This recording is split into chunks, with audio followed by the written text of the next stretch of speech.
इस वक्त हम लोग बेसिक शिक्षा निदेशालय निशातगंज में मौजूद हैं और हमारे पीछे आप देख सकते हैं Uttar Pradesh education ministry officers association के जो कर्मचारी हैं वो अपनी नाराज़गी जाहिर कर रहे हैं। इनका कहना है कि जो तबादले हुए हैं, स्थानांतरण हुए हैं, उसमें कहीं ना कहीं घोटाला हुआ है। जिस तरीके से उत्तर प्रदेश में तबादला एक्सप्रेस दौड़ी है, चाहे वो स्वास्थ्य विभाग में हो, चाहे वो बिजली विभाग में हो, वो ये दर्शाता है कि कहीं ना कहीं जो अधिकारी हैं वो अपनी जिम्मेदारियों को पूरी तरीके से निभा नहीं रहे हैं, जिसके तहत आज फिर एक आंदोलन देखने को मिल रहा है। यहाँ पे अपनी नाराज़गी जाहिर कर रहे हैं। हम इनसे बात करने की कोशिश करते हैं कि क्या कुछ नाराज़गी है, क्या कुछ मांगे हैं और किस वजह से ये लोग आंदोलन कर रहे हैं। इनके साथियों से हमने बात करी तो उनका कहना है कि कुछ जो कर्मचारी हैं वो आ चुके हैं और कुछ रास्ते में हैं, लेकिन इनकी जो मुख्य मांगे हैं वो हम जानने की कोशिश करेंगे। और यहाँ पे बेसिक शिक्षा निदेशालय आए हैं तो किस वजह से आए ये भी हम जानने की कोशिश करेंगे। मौसम भी ख़राब है, लेकिन उस मौसम में भी ये डटे हुए लगातार अपनी मांगे मनवाने के लिए ये लोग नारेबाजी कर रहे हैं। यहाँ पे लोग मौजूद हैं, उनसे हम बात करने की कोशिश करते हैं। अंदर बात करेंगे। यहाँ पे लगातार बारिश में भी इनका हौसला टस से मस नहीं हो रहा है। अपनी मांगों के लिए ये लोग लगातार बैठे हुए हैं। अध्यक्ष जी, क्या बात हुई अंदर निदेशक महोदय से? UP educational ministerial officers association का मैं प्रांतीय अध्यक्ष हूँ विवेक यादव। महामंत्री जी राजेश चंद्र श्रीवास्तव हैं हमारे संगठन के। अभी डीजी साहब से वार्ता हुई है हमारी। हमने कहा है कि जो स्थानांतरण नीति में व्यवस्था है 15 जून 2022 जो कार्मिक विभाग की स्थानांतरण नीति है जो सभी राज्य के कर्मचारियों के लिए है, उसमें व्यवस्था 10% स्थानांतरण की है और 10% से अधिकतम 20% जो विभागीय मंत्री हैं उनके द्वारा स्थानांतरण की व्यवस्था थी। लेकिन हमारे संगठन के स्थानांतरण लगभग, जैसे उर्दू अनुवादक है उनके लगभग 90% स्थानांतरण कर दिए गए। बाकी जो हमारे वरिष्ठ सहायक हैं उनके भी 50% से ऊपर कर दिए गए।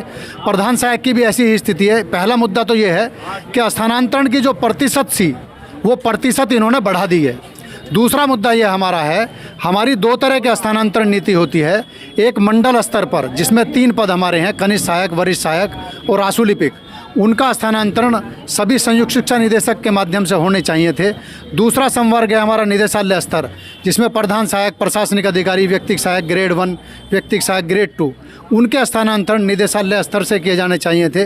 लेकिन ये सभी स्थानांतरण निदेशालय स्तर से कर दिए गए हैं। ये निश्चित रूप से दोनों गलतियां हैं।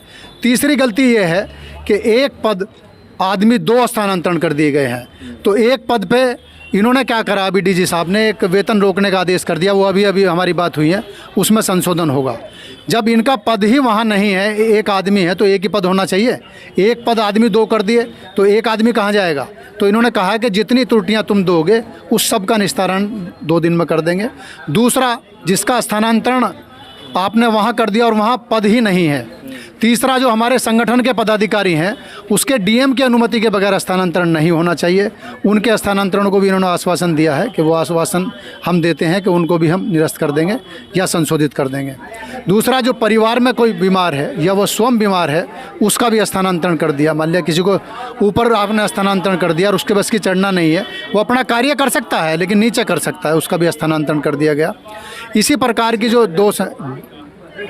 जो सेवानिवृत्ति के जिनके 4-4 महीने, 3-3 महीने हैं, उनके स्थानांतरण आपने कर दिए हैं। तो जितने हमने सब त्रुटियाँ बताई हैं वो आश्वासन दिया है कि उसका हम निस्तारण निश्चित रूप से कर देंगे। पहली बात यह है कि जो उन्होंने आदेश करा था वेतन रोकने वाला, वो अभी थोड़ी देर में अभी अनिल भूषण सर रेड्डी साहब हैं, उनसे इन्होंने कहा है कि उसे संशोधित करके तुरंत आप जारी कर दो। एक बात यह है। दूसरा, संगठन ये चाहता है, संगठन कभी भी विरोध नहीं करता। तिरुभुवन यादव हैं, गोरखपुर के रहने वाले हैं, झांसी मंडल में नौकरी कर रहे हैं, लगभग 500 किलोमीटर दूर नौकरी आदमी कर रहा है और 5 साल उसे हो गए।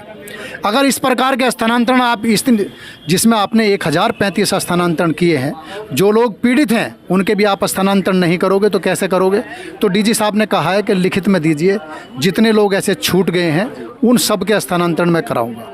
अच्छा, कहीं ना कहीं विकलांगों के भी स्थानांतरण की बात, दिव्यांगों के भी स्थानांतरण कर दिए गए हैं। जो स्थानांतरण नीति में आते ही नहीं है उनके स्थानांतरण नहीं होने चाहिए थे। तो इस प्रकार की जितनी भी त्रुटियां हमारी हैं, जो उर्दू अनुवादक की हमारी व्यवस्था है उसमें शासनादेश में व्यवस्था है कि उनके स्थानांतरण नहीं होने, लेकिन उनके भी स्थानांतरण एक तो 90% कर दिए, दूसरा एक ज़िले से दूसरे ज़िले में कर दिए। अगर आपको करने भी थे तो जैसे मैं मेरठ की बताता हूँ, डीडीआर ऑफिस में एक पद है, डीआईएस ऑफिस में एक पद है, तो डीडीआर वाले को डीआईएस में कर देते, डीआईएस वाले को डीडीआर में कर देते। ऐसे ही पूरे मंडल में और सभी मंडलों में ऐसी व्यवस्था हो सकती थी। जो हमारे संगठन के पदाधिकारी हैं उनके स्थानांतरण नहीं करने चाहिए थे। अगर किसी वजह से अपरिहार्य करने थे तो उसी जनपद में कर देते।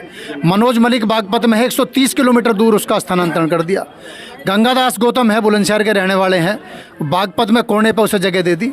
लगभग 200-250 किलोमीटर सफ़र कैसे करेंगे? पद ही नहीं है वहाँ। वो मैंने बता दिया। जहाँ एक आदमी है 2 पद पे कर दिया, और ऐसा कर दिया जहाँ पद रिक्त नहीं है, रिक्त पद है लेकिन उसके बाद भी लिख दिया कि मनजीत सिंह के पद के प्रति आपका कर दिया गया है। मनजीत सिंह का स्थानांतरण हुआ ही नहीं, तो बेचारा भटक रहा है। तो उन्होंने कहा है कि बाद प्रतीक्षा में इसका होगा। और स्थानांतरण इस प्रकार के जितने भी हैं जो संगठन से जो इनसे त्रुटियां हुई हैं, और संगठन ने जो लिख के दिया है, उन्होंने कहा है कि संगठन से व्यक्तिगत रूप से चाहे पूरा दिन लगे, संगठन की जो समस्याएं हैं उससे निश्चित रूप से आप समाधान। है कि एक सवाल ये भी उठता है कि जब 10 से 20% ट्रांसफ़र हो सकते थे तो इतनी ज़्यादा संख्या में ट्रांसफ़र क्यों हुए? क्या आपको इसके पीछे साजिश नज़र आ रही है? साजिश का निश्चित रूप से संगठन इसका विरोध करता है और ये गलत है, और निश्चित रूप से हमें पूरा विश्वास है कि निरस्त होंगे और ये संशोधन होंगे निश्चित रूप से। ठीक है। कहाँ से आए हैं आज? प्रदेश से कितने कर्मचारी लगभग? 75 जिले हैं, सभी लोग सभी जिलों से आ रहे हैं। कुछ लोग आ गए हैं, कुछ लोग पूछ रहे हैं, चूँकि कुछ ट्रेन से भी आ रहे हैं, ट्रेन थोड़ा लेट है। कुछ लोग नियरेस्ट से अपने गाड़ियों से आ रहे हैं, तो जाम की व्यवस्था है। सभी मंडलों से लोग आ रहे हैं, सभी मंडलों से, ऐसा कोई मंडल नहीं। तो अगर आज आपको आश्वासन मिलता है तो क्या ये जो प्रदर्शन है वो ख़त्म हो जाएगा? जो आश्वासन मिलता है उसमें हम स्थगित करेंगे, समाप्त नहीं करेंगे किसी भी कीमत पे। समाप्त तभी होगा जब जो आश्वासन दिया गया है वो निर्णय पे पहुंचेगा। हमारी सरकार, उत्तर प्रदेश की लोकप्रिय सरकार ने सत्र 2022 और 23 का शासनादेश स्थानांतरण नीति जारी किया गया। उसको हम लोग 15 जून को उसको हम लोग तहे दिल से स्वीकार करते हैं, और लोकतंत्र में इस व्यवस्था में स्थानांतरण का भी होना जरूरी है। परंतु हमारे विभाग में इस स्थानांतरण नीति के अलावा हमारे मुख्यमंत्री के आदेश के अलावा एक और आदेश जारी हो गया अपर मुख्य सचिव का कि यही स्थानांतरण जो है 100% स्थानांतरण, 100% स्थानांतरण होगा। जबकि स्थानांतरण नीति में स्पष्ट है कि 10% कर्मचारियों का स्थानांतरण होंगे, और अपरिहार्य स्थिति में विभागीय मंत्री के अनुमोदन से 10% और यानी 20% स्थानांतरण किए जा सकेंगे। स्थानांतरण की प्रक्रिया सभी विभागों से गुजरती हुई हमारे विभाग में भी आई। हमारे विभाग के जो ऐसे अधिकारी, नक्कारे अधिकारियों को मैं क्या कहूँ, शर्म आती है, आनन फानन बिना किसी तैयारी का उन्होंने ऐसा हाथ पास स्थानांतरण किए कि जो एक कर्मचारियों को 2 जगह भेज दिए गए, एक आदमी 2 जगह ट्रांसफर। तो ऐसे अधिकारियों का आप हमसे नाम साझा करेंगे? हमारे अपर शिक्षा निदेशक उस तत्कालीन ललिता प्रदीप जी थी, और वहाँ के नंदलाल जी जो वहाँ के उप शिक्षा निदेशक थे, इन लोगों ने किया है। और यही नहीं, स्थानांतरण क्षेत्र में शासनादेश में स्पष्ट है कि जो विकलांग कर्मचारी हों, जो पति पत्नी एक शहर में रहते हों, जो संगठन के पदाधिकारी हों, जो उर्दू अनुवादक हो, उनका आज्ञा है कि उनका स्थानांतरण नहीं किए जाएंगे। मगर जिले से जिले में स्थानांतरण किया गया, अच्छी बात है, मगर जगह एक स्थानांतरण 2, एक आदमी का स्थानांतरण किया गया, वहाँ जगह नहीं। आज हमारे विभाग में ऐसे सैकड़ों से ज़्यादा संख्या में कर्मचारी जो कार्य मुक्त हो चुके हैं, सड़कों पर हैं, हवा में हैं, जगह नहीं, जगह जन कार्य करेंगे। ऐसा स्थानांतरण किया गया कि हम लोग परेशान हैं। हमारे कार्यकारिणी ने, हमारे महामंत्री ने, सारे वेतन महामंत्री ने एक अपना प्रत्यावेदन दिया कि महोदय जो आपने स्थानांतरण किया है उसमें ये विसंगतियां हैं, इसको सुधारो आप। और 1 महीना का समय बीतता जा रहा है, आज तक एक भी न संशोधन आदेश हुए, न अशुद्धियाँ था शुद्ध किया गया। और ऊपर से आदेश फरमान जारी हो गया कि जो कर्मचारी, जो अधिकारी अभी जिसको रिलीव नहीं किए हैं, अगर नहीं करते तो उनके खिलाफ कार्रवाई होगी और सबका वेतन रोका जाएगा। आज हमारे कर्मचारी जिनका एक जगह से दूसरी जगह वो तो ज्वाइन कर लिए, मगर हम जहाँ गए हमारा जगह नहीं, हम हवा में है। हाँ, एक जगह में 2 अधिकारी, कितने कर्मचारी हैं जहाँ पे जगह नहीं है और ट्रांसफर हो गया? 100 की संख्या है इसके ऊपर। और शासन ने हमारे अलग अलग जिलों में, अलग अलग पूरे प्रदेश, उत्तर प्रदेश में ऐसे हमारे जौन पे एक साथी है, महिला साथी है गरिमा श्रीवास्तव, बीएस से कार्य में विकलांग है, 70% विकलांग है, और उसका ट्रांसफर बनारस किया गया। उसने हमारे महानिदेशक के पास अपने स्वयं उपस्थिति दिलाई, उन्होंने देख करके स्तब्ध रह गए कि इसका ट्रांसफर कैसे कर दिया। आई कंसिडर दिम। तो ये स्थितियां हैं हमारे विभाग में। कल अभी देखिए शासन ने इसका संज्ञान लिया है, इस पर जांच बैठाई। हम लोग चाहते हैं कि जो लोग, हाँ, जो सेवानिवृत्त कर्मचारी उनको, जो 31 जुलाई को रिटायरमेंट हो गए हैं उनका ट्रांसफ़र किए गए, जिनके सेवानिवृत्ति जो है 2 महीने रह गए, 4 महीने रह गए, उनका ट्रांसफ़र किए गए। जो निलंबित कर्मचारी हैं उनको आरोप पत्र भी नहीं दिए गए हैं और उनको निलंबित करके रवानगी करा दिए गए। ये कहाँ का लोकतंत्र का? ये इसकी पीड़ा हम लोगों को। और सुनिए, आप सब लोग से बात, इन्होंने कहा कि हम एक पॉलिसी बनाएंगे कि 5 साल की सेवा या उससे अधिक सेवा पर हम कट ऑफ मेरिट लेंगे, मगर उसको भी उन्होंने ध्यान दिया। एक कर्मचारी से 28 साल पर कार्यरत हैं, ये 4 साल पर थे, इनको हटा दिया एक ही ऑफिस में, इनको छोड़ दिया। क्यों छोड़ दिया भैया? क्या तुम्हारी पारदर्शिता है? ये निश्चित रूप से इसमें बहुत बड़े भ्रष्टाचार की बू आती है, जिससे संगठन आंदोलित है। आज ये आंदोलन है, हमारे महामंत्री जी को महानिदेशक साहब ने बुलाया है, हमारे अध्यक्ष जी ने गए हैं, वार्ता मेरी चल रही है। जैसा उनका निर्णय होगा, जैसा उनका आंदोलन। तो ये वार्ता पहली बार आप लोग करने की कोशिश कर रहे हैं कि इससे पहले भी? हमारा ये आंदोलन कई सत्रों में चला, मंडल पर चला, काला फीता बांध करके हम लोगों ने काम किया। जनपद में जेडी ऑफिस पर 21 और 22 जुलाई को मेरा वो चला। हम लोगों ने ज्ञापन दिया सरकार को, अधिकारियों को, इन निकम्मे अधिकारियों को जगाते रहे कि जागो जागो जागो जागो। कुंभकर्ण की निद्रा में, कुंभकर्ण तो 6 महीने में जाग गया, ये साल भर में नहीं जाग रहे। हम लोग क्या करें? ये समस्या, ये पीड़ा हम लोग को।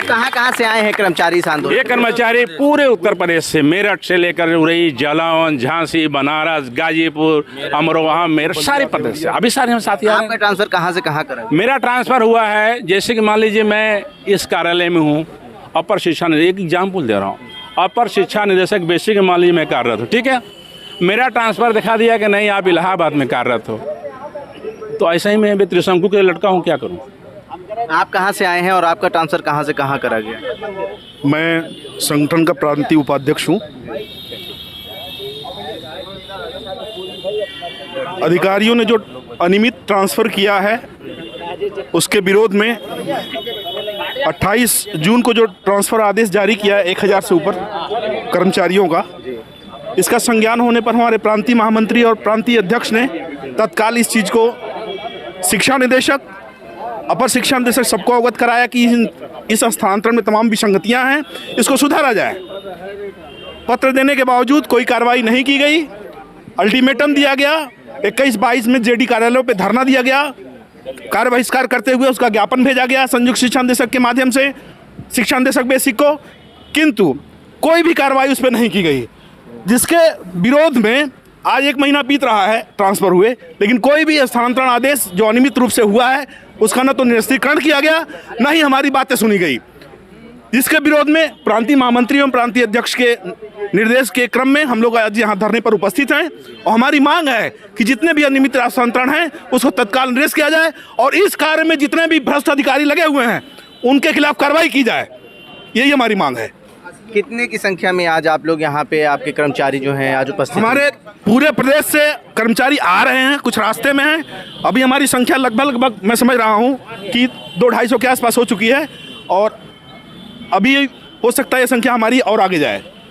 लगातार जो तबादला एक्सप्रेस है उत्तर प्रदेश में दौड़ रही है, जैसे स्वास्थ्य विभाग में तबादले देखने को मिले हैं, शिक्षा विभाग में भी तबादले देखने को मिले हैं, जैसे जो जिनकी मृत्यु हो गई हैं उनके भी तबादले कर दिए गए हैं, जो सस्पेंड हैं उनके तबादले कर दिए गए हैं, जहां पे जगह नहीं खाली है उस जगह तबादले कर दिए गए हैं, जो विकलांग हैं उनके तबादले कर गए हैं। लगातार ये शिकायत देखने को मिली है, चाहे किसी भी विभाग में ट्रांसफ़र हुआ हो उसमें ये शिकायत देखने को को मिल रही है। आज बेसिक शिक्षा निदेशालय में यहाँ पर आए हुए हैं लोग, अपनी नाराज़गी जाहिर कर रहे हैं, लगातार नारेबाजी कर रहे हैं, आरोप लगा रहे हैं जो भी अधिकारी हैं उनके खिलाफ कार्रवाई होनी चाहिए। बिना देखे उन्होंने ट्रांसफ़र करे हैं और इसमें कहीं ना कहीं जाहिर हो रहा है कि जिस तरीके से ये ट्रांसफ़र करे गए हैं इसमें कहीं ना कहीं घोटाला हुआ है।